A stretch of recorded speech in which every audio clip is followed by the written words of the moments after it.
A single phone call, for words that would transform a fairy tale wedding celebration into a motor scene that shocked the international community. When tech entrepreneur Bryce Caldwell married pharmaceutical heiress Reyna Blackstone in Dubai's most exclusive resort, their $2.3 million celebration was supposed to mark the beginning of their perfect life together.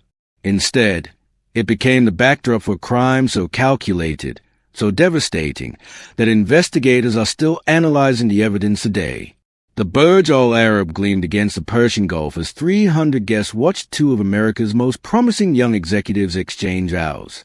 Bryce, 34, had built his cybersecurity company from his college dorm room into a billion-dollar enterprise. Reyna, 29, had revolutionized pharmaceutical logistics, earning her a spot on Forbes' 30 Under 30 list 3 years running. Together, they represented everything the American dream promised: success, wealth, and what appeared to be genuine love. But beneath the designer gowns and champagne toasts, a web of deception was already taking shape. Financial irregularities, secret communications, and a network of international contacts that neither spouse fully understood would soon collide in the most unexpected way. The phone call came at 11:47 p.m. Dubai time, exactly 43 minutes after the couple's first dance. Hotel security cameras captured the moment Reyna stepped away from the reception, her champagne flute still in hand, to answer what she thought was a routine business call. The conversation lasted exactly 96 seconds. When she returned to the ballroom, her face had changed completely, though only one person noticed the shift. By sunrise, Reyna Blackstone Caldwell would be dead, and her new husband would become the prime suspect in an investigation that would span 3 continents and uncover conspiracy involving cryptocurrency fraud, pharmaceutical espionage, and a revenge plot 5 years in the making. What you're about to hear isn't just another story about money and betrayal. This is about how 2 brilliant minds became trapped in a deadly game neither of them saw coming, until it was far too late to escape. The Dubai Police Department would later call it one of the most complex international murder cases of the decade. The FBI classified key evidence for national security reasons, and the families involved, they are still fighting over what really happened that night at the Burj Al Arab. So what was said during that 96-second phone call? Who was on the other end of the line? And how did a celebration of love become a stage for murder? The answers will surprise you, and they start with a decision Bryce Caldwell made 3 months before he ever proposed to Reyna Blackstone. What do you think happened during that phone call? Drop your theories in the comments below, because the truth is stranger than anything you could imagine. 3 months before that fatal phone call, Bryce Caldwell stood in his Seattle penthouse office, staring at numbers that didn't add up. His cybersecurity firm, Nexus Defense Systems, had just secured a $400 million government contract, the kind of deal that should have made him ecstatic. Instead, he was studying bank transfers that seemed to disappear into digital black holes. His CFO, Dalton Vance, had been acting strangely for weeks. Late-night meetings, encrypted communications, and sudden trips to Singapore that weren't on any official schedule. When Bryce tried to access certain financial records, he found them mysteriously corrupted or missing entirely. That same evening, 2,800 miles away in Boston, Reyna Blackstone was having her own crisis of confidence. Her pharmaceutical company, MedFlow Innovations, had revolutionized how prescription drugs move through international supply chains. But lately, shipments were arriving at destinations that weren't on her manifests. When she questioned her head of logistics, Camden Reed, about discrepancies in their European operations, he claimed computer glitches were responsible. Both Bryce and Reyna were successful, brilliant, and completely unaware that their companies were being used as fronts of something far more dangerous than corporate fraud. They met at the Aspen Ideas Festival, where both were speaking about innovation in their respective industries. Reyna was presenting on pharmaceutical distribution transparency when Bryce approached her after her talk. He'd been impressed not just by her business acumen, but by her questions about cybersecurity vulnerabilities in medical supply chains. "Your logistics network is exactly what hackers target," he told her over coffee at the St. Regis. The pharmaceutical industry is sitting on a gold mine of personal health data, and most companies have no idea how exposed they are. Reyna found herself drawn to his intensity. Unlike other tech entrepreneurs she'd met, Bryce didn't talk down to her or assume she didn't understand complex security concepts. When he offered to conduct a security audit of her systems, she accepted, partly for business reasons, partly because she wanted to see him again. Their professional relationship evolved quickly into something personal. Bryce appreciated that Reyna never asked him to explain technical concepts twice. Reyna admired how Bryce could see patterns others missed, a skill that would prove crucial in ways neither of them anticipated. Within 6 weeks, they were spending weekends together, alternating between Boston and Seattle.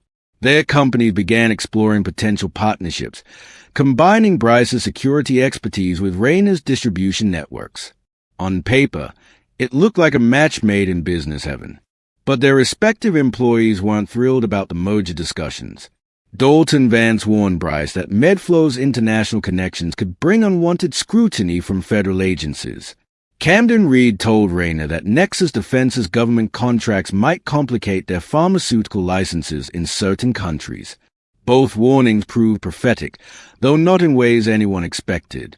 The proposal happened during a business trip to Vancouver, where they were meeting with potential Canadian clients. Bryce had planned something elaborate back in Seattle, but when Reyna started talking about their future over dinner at Hawksworth Restaurant, he realized he couldn't wait another day. "I know this is crazy," he said, producing a ring he'd been carrying for 3 weeks. "We've known each other less than 3 months, but I've learned more about myself with you than I have in the past 3 years combined." Reyna's response surprised even her. "Yes, but only if we can have a wedding in Dubai. I've always wanted to get married somewhere that feels like another planet." Neither of them realized that choosing Dubai would put them directly in the path of people who'd been watching their company for months, people who had very different plans for their future. The engagement announcement made headlines in both tech and pharmaceutical trade publications. Power Couple Combines Forces read one particularly enthusiastic headline. If only they'd known what forces were actually at work.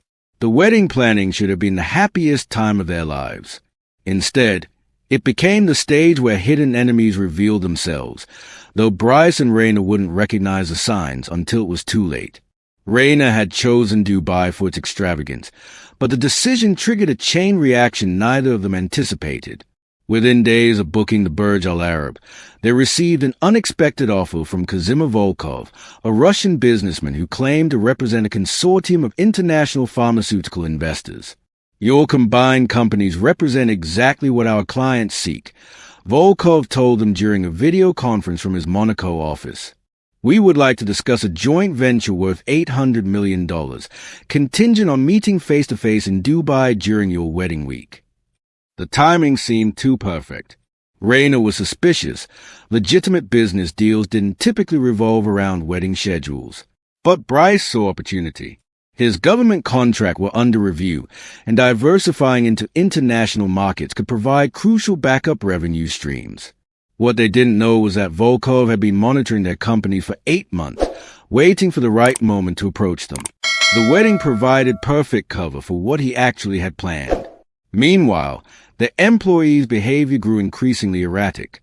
Dalton Vance insisted on handling all Dubai travel arrangements personally, claiming his security clearance allowed him to expedite visa processes. Camden Reed volunteered to coordinate pharmaceutical sample shipments to potential Middle Eastern clients, samples that would arrive in Dubai 3 days before the wedding. Reyna's maid of honor, Zara Castellanos, noticed something else troubling. The guest list kept changing. People Reyna had never mentioned were suddenly confirmed attendees, all claiming business connections that seemed legitimate but felt manufactured. "Who exactly is Pavla Novikova?" Zara asked, reviewing the RSVP list. "She says she's from your Prague office, but I thought you closed that location 2 years ago." Reyna checked her records. There was no Prague office. There never had been. When she confronted Camden about the mysterious guest, he claimed it was a translation error. Pavla worked for their Prague distributor, not a Prague office. But when Reyna tried to verify this, she discovered their Prague distributor had gone out of business 6 months earlier. The pattern extended beyond the guest list. Vendors kept appearing with references from other vendors who couldn't be reached for verification. A florist recommended by the caterer, a photographer suggested by the venue coordinator, a security consultant insisted upon by the hotel management. Each person seemed qualified. Each came with proper credentials, yet somehow none of them could be independently verified. Bryce noticed similar anomalies with his side of the arrangements. 3 of his college friends had suddenly developed scheduling conflicts and couldn't attend. In their place, Dalton suggested inviting important clients who were already planning to be in Dubai that week. When Bryce asked for details about these clients, Dalton provided business cards and LinkedIn profiles that looked authentic but felt generic. 2 weeks before the wedding, Reyna received a package at her Boston office. Inside was a crystal champagne flute with a note. For the bride who has everything except the truth about her business partners. Look closer at the Singapore shipments. The package had no return address. Security cameras showed it being delivered by a courier service that claimed no record of the delivery when Reyna called to investigate. That night, she spent hours reviewing shipping manifests for their Singapore operations. What she found chilled her.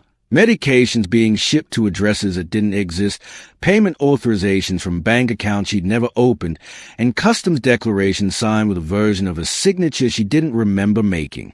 When she called Camden Reed at 3 a.m. Boston time, his phone went straight to voicemail. His assistant claimed he was in meetings all day and couldn't be reached. By the end of the week, Camden Reed had submitted his resignation via email, effective immediately. His replacement was someone Reyna had never interviewed, Elena Kozlova, who claimed Camden had personally recommended her during his exit interviews. Elena had impressive credentials from pharmaceutical companies in Latvia, Kazakhstan, and the Czech Republic.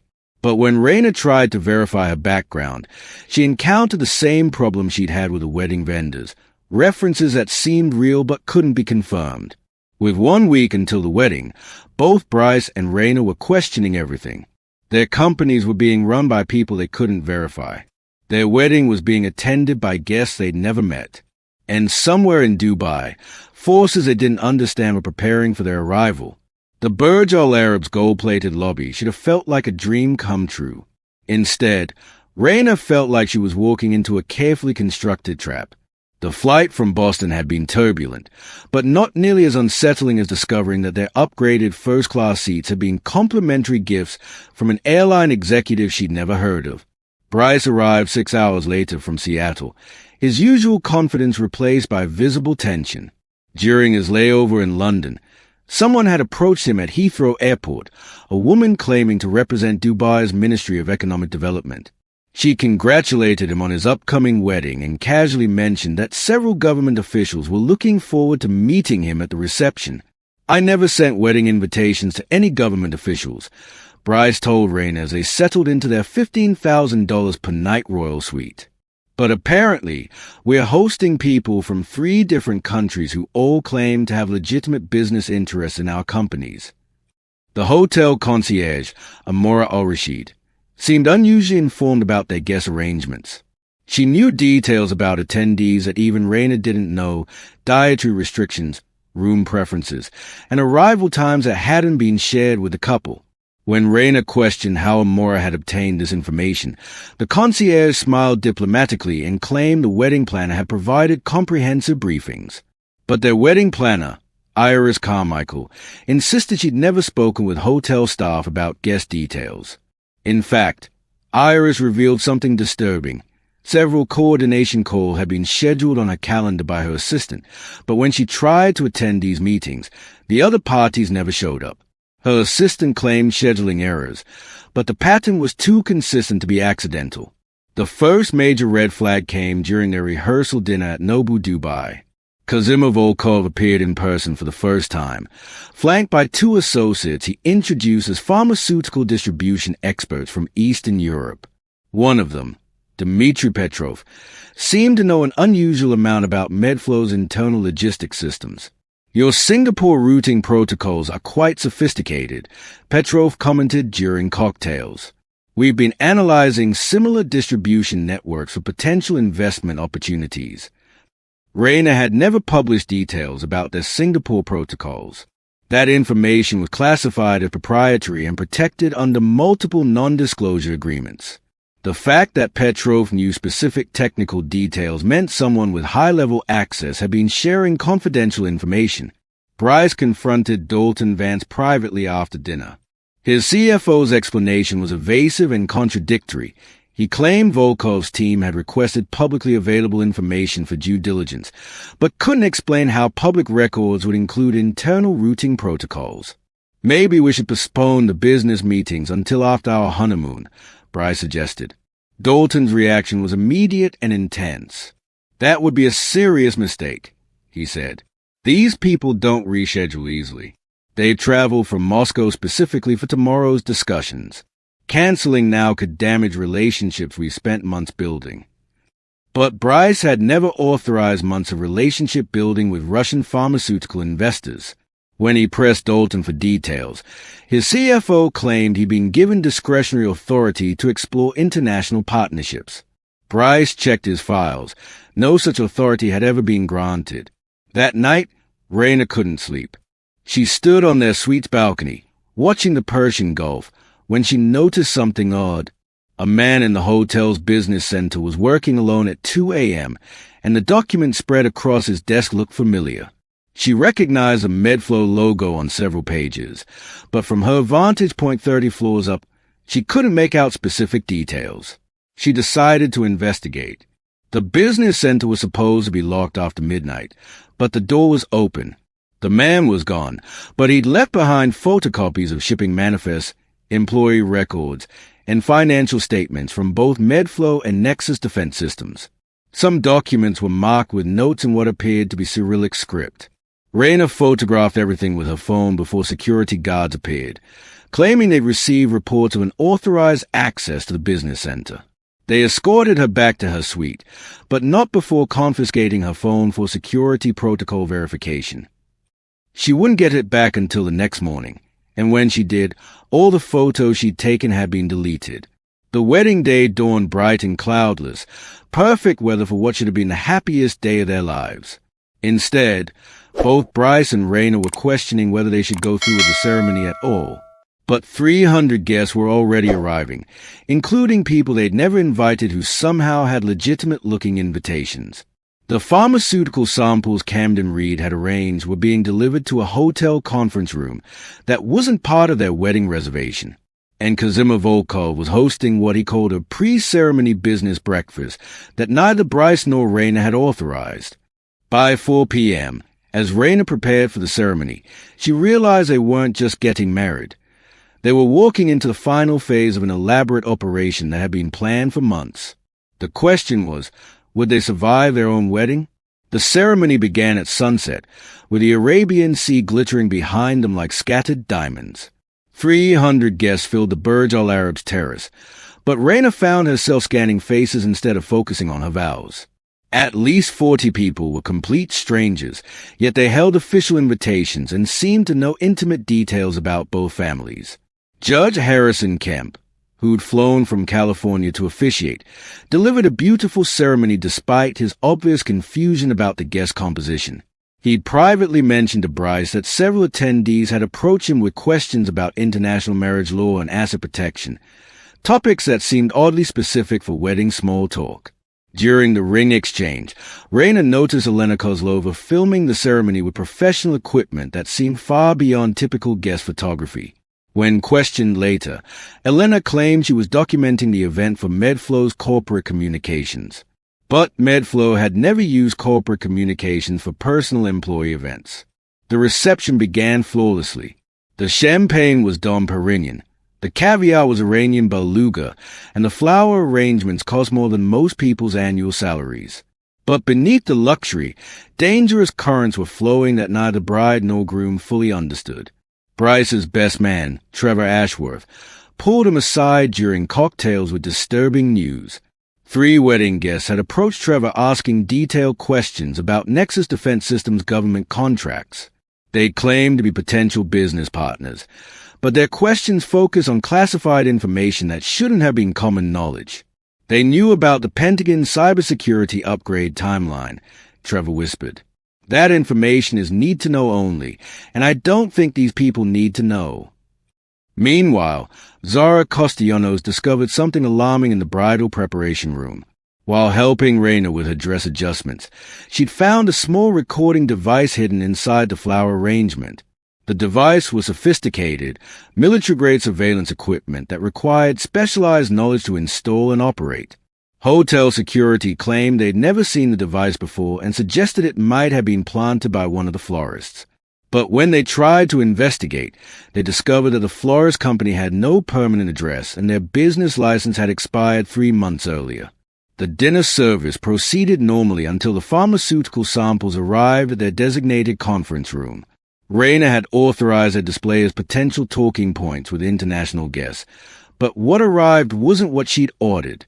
Instead of standard MedFlow demonstration packages, the delivery contained vials of compounds she didn't recognize, labeled with chemical formulations that weren't in her company's catalog.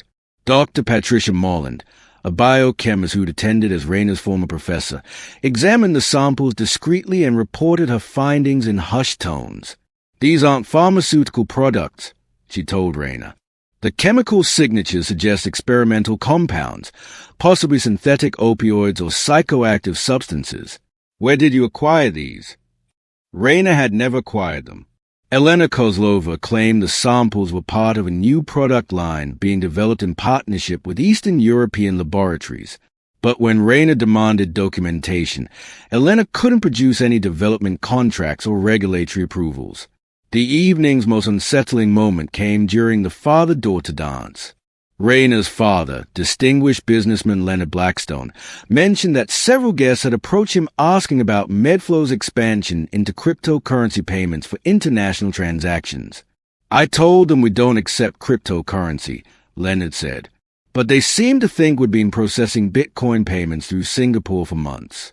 They had transaction records, Reyna, detailed financial data that looked legitimate. Reyna had never authorized cryptocurrency payments. MedFlow's accounting systems didn't even have provision for digital currency processing. Yet someone had been conducting financial transactions using a company's credentials, creating a paper trail that could implicate her in money laundering or worse.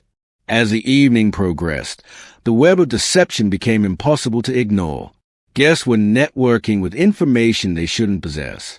Vendors were providing services they'd never been contracted to deliver. An employee from both companies were coordinating activities they'd never been authorized to pursue. Bryce confronted Dalton Vance one final time before the evening's climactic events. I want complete financial records of every international transaction we processed in the past 6 months, he demanded. And I want verification of every business relationship you've established on the company's behalf.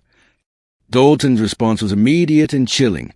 Some business relationships can't be easily terminated, Bryce, especially when they involve people who don't accept rejection gracefully. The implication was clear. They were trapped in agreements they'd never knowingly made, with people who wouldn't allow them to simply walk away. At 11:04 p.m., as the reception reached its peak energy, Reyna's phone rang. The caller ID showed an international number she didn't recognize. She almost declined the call, but something about the timing felt urgent.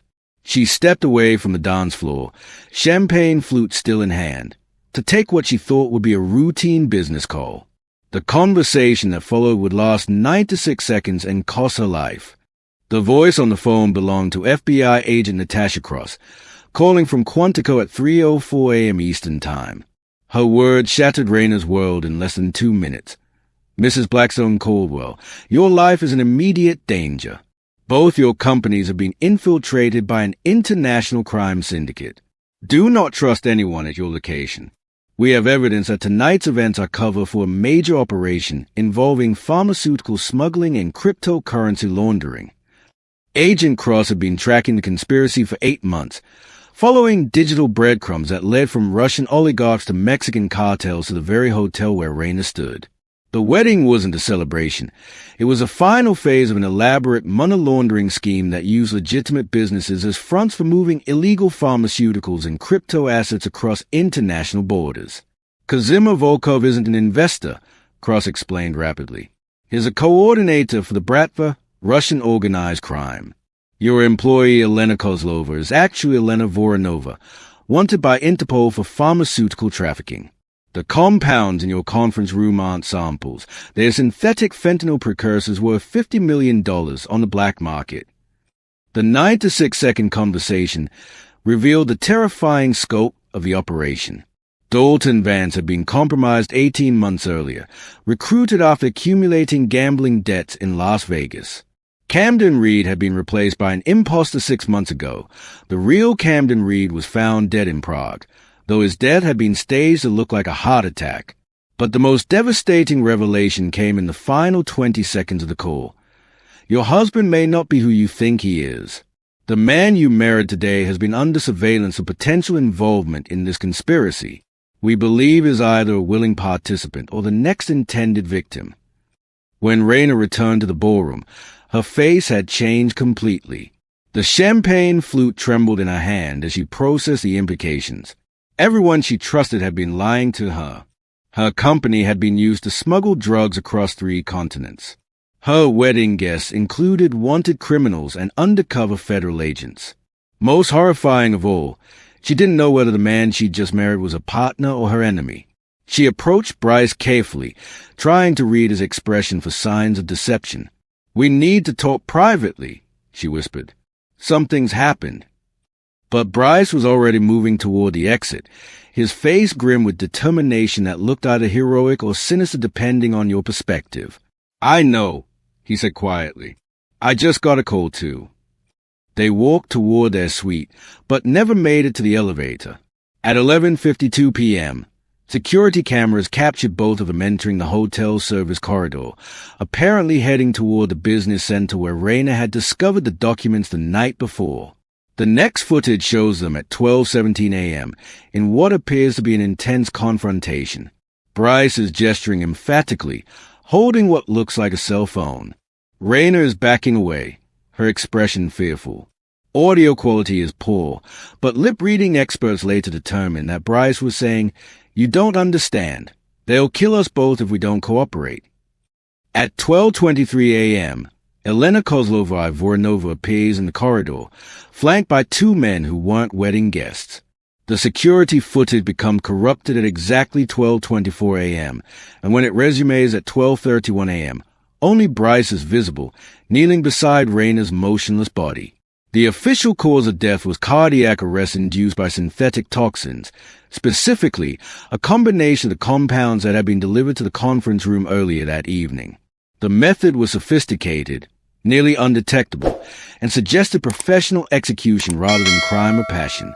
Dubai police arrested Bryce immediately, finding residue from the same compounds on his hands and clothing. But federal investigators remained convinced the case was more complex than a husband murdering his wife. The real question wasn't whether Bryce killed Reyna, it was whether he did so willingly or under coercion. 6 months later, the truth finally emerged during Elena Voronova's interrogation following her arrest in Montenegro. The conspiracy had been designed to eliminate both Bryce and Reyna once their companies had served their purpose. But when FBI agent Cross's phone call warned Reyna about the operation, the timeline accelerated. Bryce hadn't murdered his wife. He'd been forced to choose between poisoning her himself or watching the syndicate torture both of them to death. In his mind, giving her a quick, relatively painless death was the only mercy he could provide. But Elena revealed the operation's cruelest twist. The FBI call had been fake. There was no agent Natasha Cross at Quantico. The voice belonged to Svetlana Marchenko, a voice actress hired to deliver scripted dialogue that would panic Reyna into suspicious behavior. The syndicate had orchestrated everything, including Reyna's fear, Bryce's impossible choice, and the evidence that would frame him for murder while allowing them to escape with $50 million in pharmaceutical assets and cryptocurrency. The Dubai wedding had ended exactly as planned, with both business owners eliminated and their companies absorbed into a criminal enterprise that operated across 6 countries. Bryce Caldwell was sentenced to life imprisonment in the UAE. The real masterminds disappeared into the international shadows, leaving behind only corporate shells and forged identities. And the luxury wedding that should have begun their perfect life together became the stage for one of the most elaborate murder conspiracies in modern criminal history. The case remained partially classified due to ongoing international investigations. Some evidence suggests the conspiracy involved government corruption in multiple countries. Other files hint at connections to terrorism financing and state-sponsored cyber warfare. But the saddest truth of all, Reyna and Bryce genuinely loved each other. In a world full of deception and betrayal, their relationship was the only authentic element in the entire conspiracy. They died because they built something real in a web of lies, and because sometimes love isn't enough to survive the darkness that surrounds it. What's your verdict? Was justice served, or were Bryce and Reyna both victims of forces beyond their control? Share your thoughts in the comment below, and if you find this story interesting, don't forget to subscribe, like and share for more crime stories.